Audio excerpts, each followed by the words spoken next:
Hi, everybody. I'm Tamara Zoner. And I'm John Davis. Welcome to Spirit Cafe. Come in, sit down, and grab a cup of love. A Spirituality Without the Guilt podcast. Peter will deny me just a few hours, 3 times will deny me, and that's not all I see. One of you here dining, one of my 12 chosen will leave to betray me. Question is that because of their destiny or because of their fate? The even better question is there such a thing as fate or destiny? And there's really only one person that I want to talk to this about, and that's my cohort in crime, the lovely Tamara Zoner. Hello, Tamara. How are you? Hello, John. I'm fine. How are you? I am good. That was one of my favorite musicals of all time, Jesus Christ Superstar.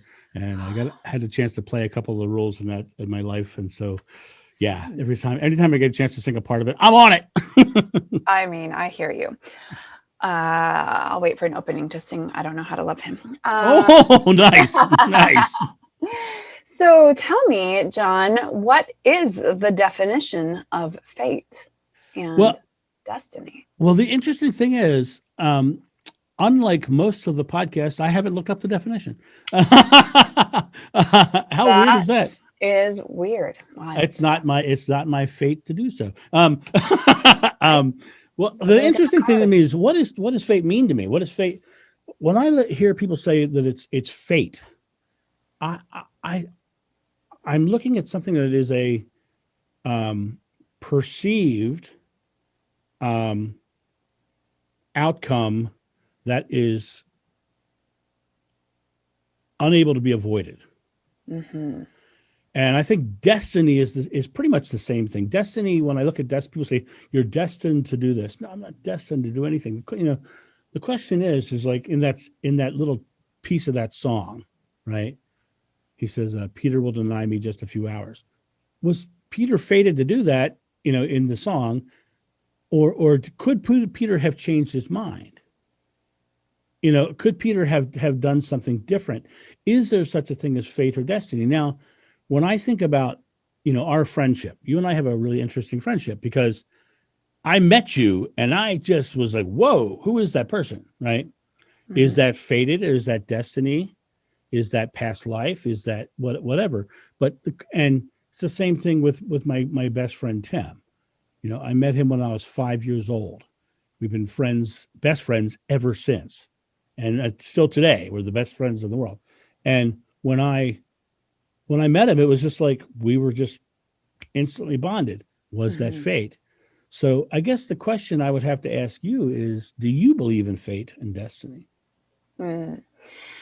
Yes and no.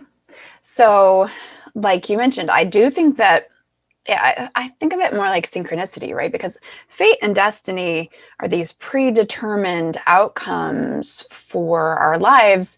And I think of life more like a choose your own adventure book, right? Where you can either turn to page 21 or go back to page 7 and do something different. So I feel like we have choice within our life path. And some things are placed in front of us for the benefit of our greater good, right? So, for instance, us meeting at that event, definitely synchronicity, right? Was it destiny? Was it fate? Was it like always for sure going to happen? I don't know, because what if I had chosen not to take the job that led me there? Right. Right? I still believe in free will, and I feel that with the definition, I don't know the dictionary one either, of fate and destiny, it takes away some of our freedom of choice and free will, meaning that it doesn't matter what we do, it'll turn out this way. Right. It does matter what we do. And so I say, yes, there's a sense of direction that maybe your life is meant to go in, because I also believe that we predetermine that before we come into these current bodies. And so our soul is like, ooh, this is my mission this lifetime. But how it happens isn't predetermined in my opinion. I want to lean into that in a big way. All right. So in other words, you are, before you came into this life, you believe that you preset your destiny. I believe I preset my mission. Okay. and what, or learning, like whichever, or both, right? Right. So there's a lesson and some learning to both teach and take on, Right. and how that happens. Right. I don't See, now think when I think about when you and I met, I was basically on a gig. I Right. was going there to collect my paycheck. That's what I was going there for, right? Mm-hmm. And you come in, and I was like, I had no idea what it was about, meeting you. I just like, wow, that person's really energetic. A person's really powerful and changed the room, right? But you were on a very different track. You were actually looking at me on stage and saying, I want to do that. Yeah. Right? And it was very much like, wow, like that. He's so good, and I want to hold a room like he does. And see, so you were very, very focused on that going into that whole event. Mm-hmm. So I have to wonder whether or not you manifested me getting that gig. Right? That's a great question. Right. So it's interesting, but when I look at the outcome of that, I wasn't going in there looking to meet somebody cool. I was going in there to get a paycheck. That's why why I was there. Yeah. And what's really interesting is now after the fact, I'm like, one of the things that's so cool about the friendship that you and I have created is that I was in a point in my life where I was emotionally struggling with my spirituality. Mm-hmm. I literally had gone through several years of having to struggle with what I was delivering, and realizing that people weren't hearing what I was delivering because they were focused on another aspect.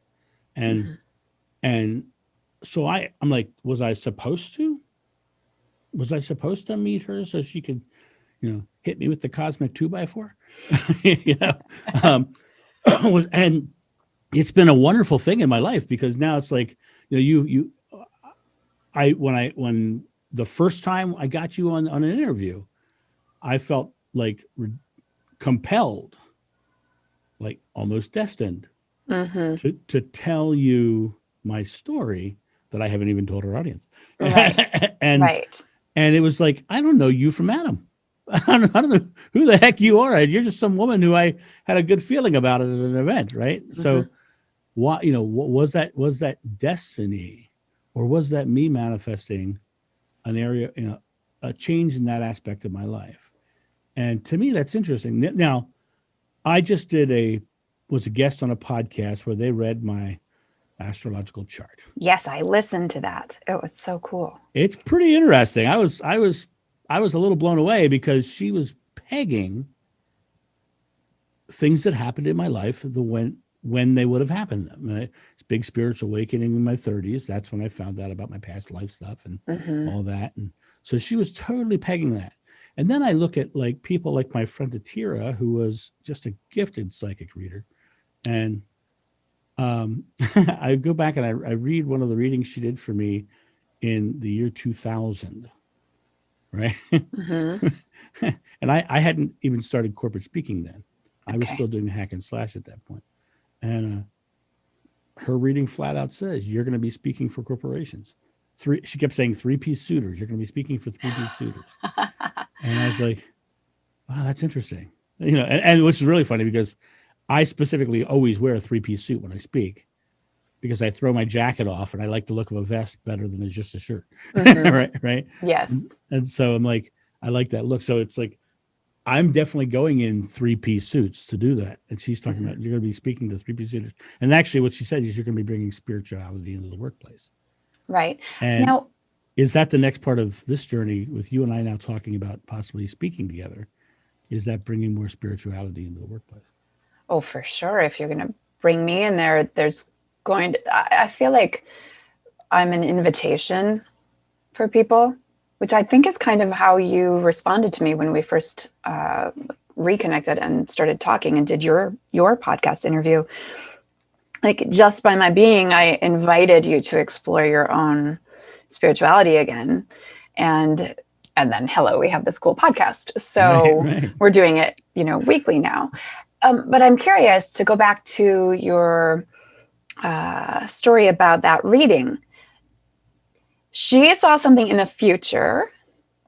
And did that, in fact, was that the seed that planted for you to end up in corporate speaking? Right. And if she had never said that, would you have gone along the same path? Right. Who knows? What's also very interesting is she's a very clear reader, very clear reader. She actually said to me, she says, and you know this story because I think I told you this, but she said when you were a kid, your father was very hard on you. She says he had the alcoholic's personality, is what she kept saying. She's like, it's like he was an alcoholic without necessarily being fully alcoholic. And then she said it was like his father was an alcoholic and he inherited his father's personality. My grandfather died of cirrhosis of the liver. My father, he had alcohol issues, but he never was diagnosed as an alcoholic. And there were times where he didn't seem like he was. But he definitely had the personality of an alcoholic, the narcissistic personality of an alcoholic. Yeah. And it definitely manifested into very, very low self-esteem, which, went on to me struggling with my weight most of my life. When I was 13, I was 265 pounds. And, having self-worth issues and being 265 pounds at 13, your kids at school will definitely verify your self-worth issues. Right. So it was a very, she pegged everything. The question I really have is was all that just destined? Was it quote unquote in the stars, like the ladies say? Yeah. Or is that just possibility? Because even when I sang that piece from Jesus Christ Superstar, even the song he sings, and it's not scripture, but it's in the song he sings in Gethsemane, he says, "Take me now before I change my mind." So, yeah, right. Yes. So there's a destined path, but I can change my mind at any time. That's what I believe. Is that what you believe? That's absolutely what I believe. So, they can look at your chart and say this and this and this may happen or will happen, or you're destined, and the how isn't determined, right? So maybe you were destined to be this great inspiration in the world, but the how isn't determined, right? How can the how be determined unless everything is already perfectly planned and laid out by the master, chess master? And I just don't feel like what would the point be then? Right? What would the point be if we're not allowed to fumble and stumble and make a right choice and make a wrong choice? And either way, it continues hopefully toward what we're meant to learn in this lifetime. Right. But if it's already all laid out, like whose fun and games is this? It's not ours. If destiny is final, right? If fate is predetermined and unbending. Right. So you said that you choose the mission you want to come live out. Is that correct? That's what I believe. So in that belief, there's no greater power that's forcing you to do anything or telling you have to.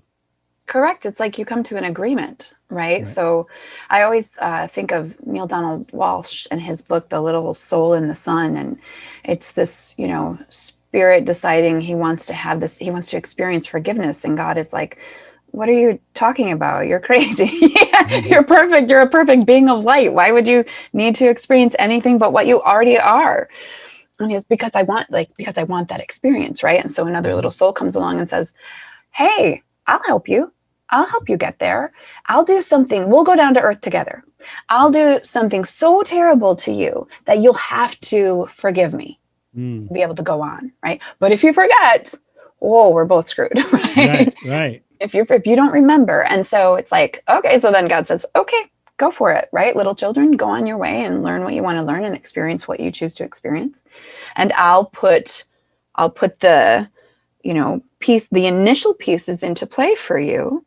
And then it's up to you. Right. That's a very interesting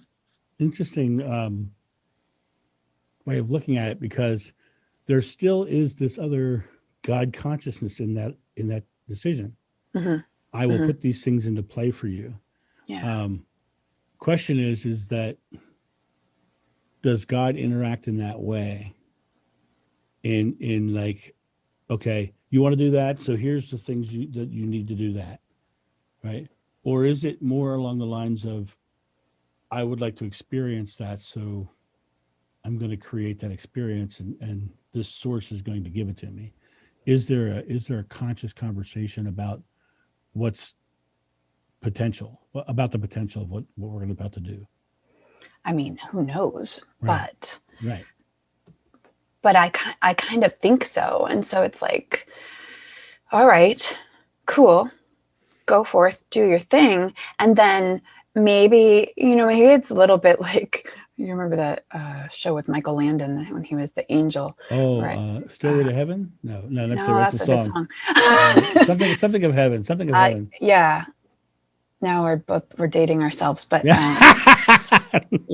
So you 20 somethings out there, go back. It was a good show. Go back. Now I can't. Now that's going to bug me. Okay. Anyway, so he was just kind of sent to redirect, right? Oh, that person's kind of off their path, or they need a little help. So I'll show up and help them step right back on it. It's like they were about to step in this pothole and I was standing there instead. So they had to go around. Right. And so I guess the thing that gets me is the it was called Highway to Heaven. Thank you very much. Thank you. I guess the thing that gets me is the predetermined. It's one of those things that I think is unknowable, because I think it's one of those things that it can seem very destined. If I look at my life right now, when I had my back injury, that back injury showed me that I was not stoppable. And when I look at my life with my father, I'm a much better father than my father was. And was that predetermined? You know what I mean? Did those things? My past definitely molded me. The question is were they predetermined? Were they, or were they destiny that those things had to happen?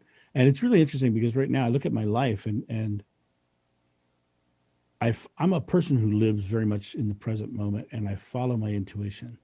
I mean, people go, you don't have this all planned out. Never do. Never do. I have goals and visions, and I live very present towards the goals and visions. And it's really interesting because the more I do that, the more my intuition leads me to great places. Yes. And what's really fascinating is, like, right now with all the corporate speaking and everything I'm doing, I'm really, really getting pushed to do more spiritual work. And I mean, like a huge push. And, we have a guest coming up, Justin Caffrey, that we're recording on Thursday this week. And his podcast won't come out for probably 3 weeks from now, from us. Justin was, just when I met him, it was the same thing with meeting you. I was like, my mouth started vomiting my story out, blah, blah, blah, blah, blah, blah. And it moved him, and it meant something really powerful to him. And he was like, I'll come on your podcast, no problem. So that's why, because we just connected that way. Yeah. And was it, it's weird because, this new intuition, this new drive towards spirituality, was something that I had a long time ago. I was very much driven to have a spiritual career and shifted over. But now it's like that spiritual career that I thought of all those years ago is now bubbling in. And it's very interesting to me because it's bubbling in as if it was destiny. Right. Right. Yes. So I like I say, I don't know, and I don't have the knowledge base or the experience to understand whether there is fate or destiny, but there's definitely something going on. I agree. I personally don't like the thought of not having choice. So if every next move of mine is already laid out, that doesn't feel good to me. And looking back, I would agree, right? Everything in my life happened exactly as it needed to bring me to this place that I am now. But that's me making meaning about my past, right? Yes. So I that agree. I can love it, so that I can be grateful for it, so that I can be like, yes, I was a crazy person who ran off and married a guy 6 months after I met him and then moved across the world 2 months later. Would I have planned that? Heck no. And looking back, oh, thank goodness I did that, because here I am today, right? So I wouldn't change it. And I would say, yes, it was meant to happen. It was meant to happen only because it did happen that way. Right. Right? So I can't say that it wasn't. And I learned from it, and I grew astonishingly from it. Right. And so then looking forward, well, I definitely feel that I'm on a particular path, as well spiritual and as well inspirational. And how that plays out, I don't quite know yet. And I feel the more that I open to it, the more that I listen to my intuition, and then more opportunities show up for me. I always feel like it's like yada yada, as we call it now, but yada yada, the universe, God, whatever, rewarding me for listening, for paying attention, for having courage to step forward on my path instead of stalling or chickening out. And maybe some of us don't actually reach what we came here for, because maybe we do chicken out, or maybe we retreat, and maybe we forget why we came in the first place. And that's not us, John. Right. No. Right? We're both like, I want the extra credit. I'm leaving here with more karma points than anybody else. Because I want to go on vacation for a while after this one, so I got to do it right. It's so interesting. I always talk about moving back to the beach and going to the beach and hanging out and painting pictures. But I can't see myself ever stopping doing spiritual work. I could totally see myself stopping doing corporate work. Right. I could totally see that, because, the interesting thing about my corporate work that I find really interesting, I talk about the being destined to do a spiritual work. My corporate work is secretly designed to deliver spiritual messages. When I go into a corporation, I'm awakening their interaction here, and I talk about the I am moment and being in the very present and creating our experience. And I'm talking about spiritual principles, but I don't talk about it in spiritual terms, because corporations think that's woo-woo, right? Correct. But there's always that person, I'm going to sneeze here in a second, but there's always that one person or two people who, after I really feel like I'm not going to happen though. It wasn't fated. Right, it wasn't fated. Well, it was not my destiny to sneeze at this time. There is always those 2 or 3 people in the room who come up after. I always get people come up and want to talk to me after I speak, and then there's always those 2 who stand off to the side, 2 or 3, and when everybody else leaves, they come over and they start talking spirituality with me, and that happens almost everywhere I go. And I find that fascinating, that maybe I was there to deliver that message to them. Yes, maybe or all of them. And because people don't have to be spiritual to benefit from the spirituality that is quietly woven into your talks, right? Because those are core human principles as well. We define them as spiritual because we define ourselves as spiritual people. But I could take a person who defines themselves as atheist and share, the science and actions and habits of happiness, which have an underlying spiritual theme, but they don't have to hear it. All they have to hear is the science and the action and do it. And they can also live a significantly happy life, but without attaching spirituality to it, if that's what they choose, right? And so same thing in any kind of corporate event, because as I'm growing and we're talking about doing events together and I'm talking about getting into corporations, I know that I have to curb that language a little bit.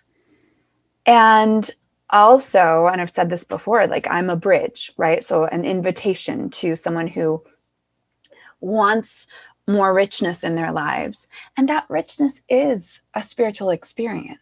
Mm-hmm. You know, I don't personally think that we can have the fullness of this life experience without at least aspects of spirituality, like meditation, like mindfulness, which you don't have to attach to any religion or spiritual practice. Right. But inherently they are. Right. I think it's really kind of very interesting. And on our next podcast, we're going to talk about spirituality in the mainstream. But when I look at my friend Atira and the psychics in general, Mm-hmm. right? In the Bible, Jesus says he meets the Samaritan woman at the well, right? Mm-hmm. And he talks to her for a while, and then she runs away, runs to every house in the town, and she says, "Come see the man that told me everything I ever did."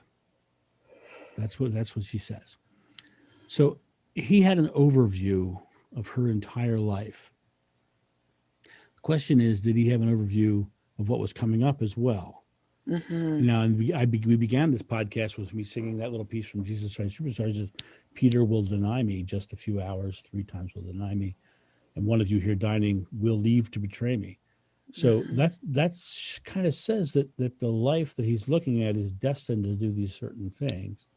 And the question is that I guess the question is, are psychics reading our destiny, or are they reading the flow of energy and where it's headed right now?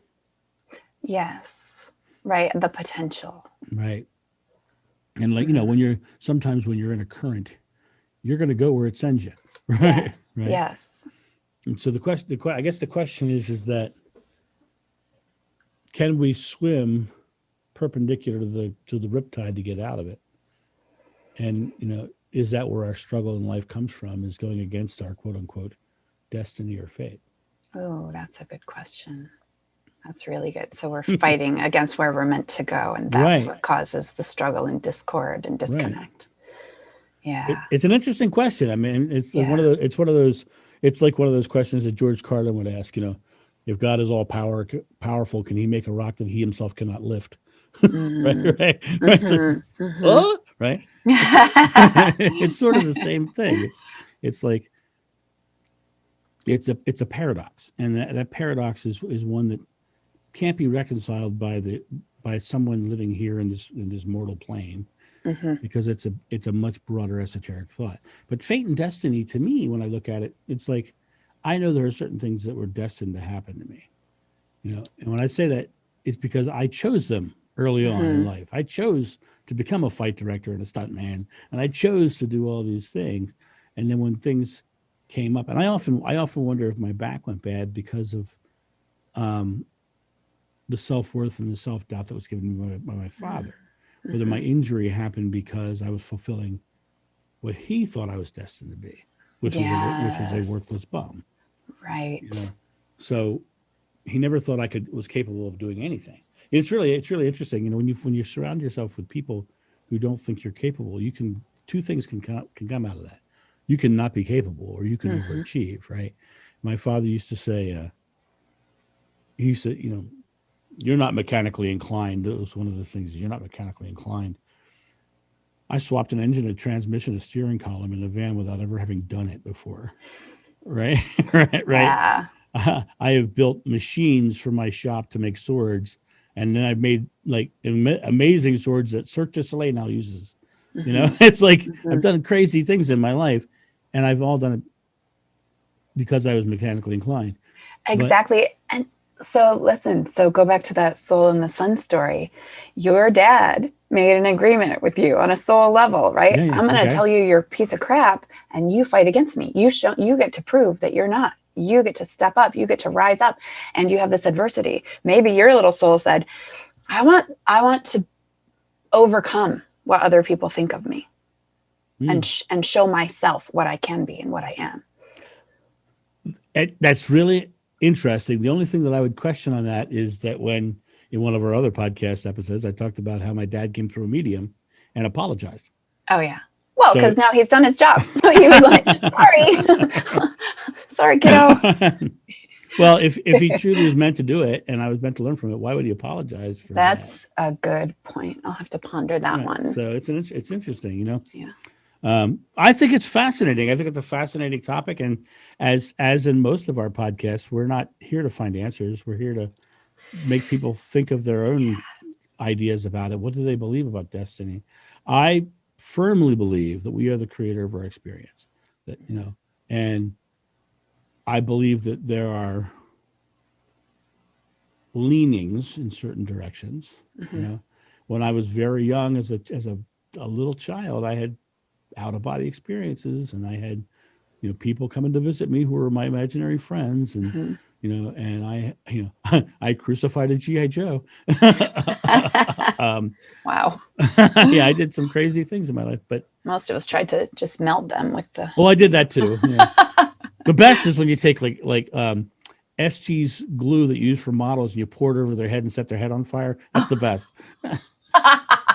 And then you wrap them in tape and call them the unknown soldier and play with them for years later. Wow. Years more. Okay, we've learned something new about John today, listeners. I'm sick. I'm a sick man. But that was our concept of fate and destiny. So, Tamara, thank you so much for that enlightening conversation. Thank you, John. And take us out of this thing. Get me out of here.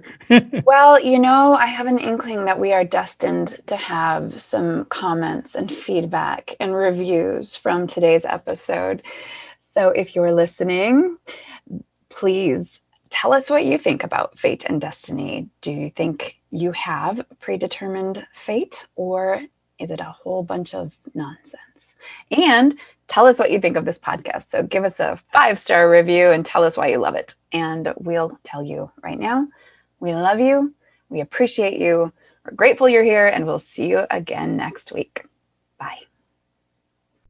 Thank you for joining us at Spirit Cafe, a place where you can safely explore your spirituality without the guilt or dogma of religion.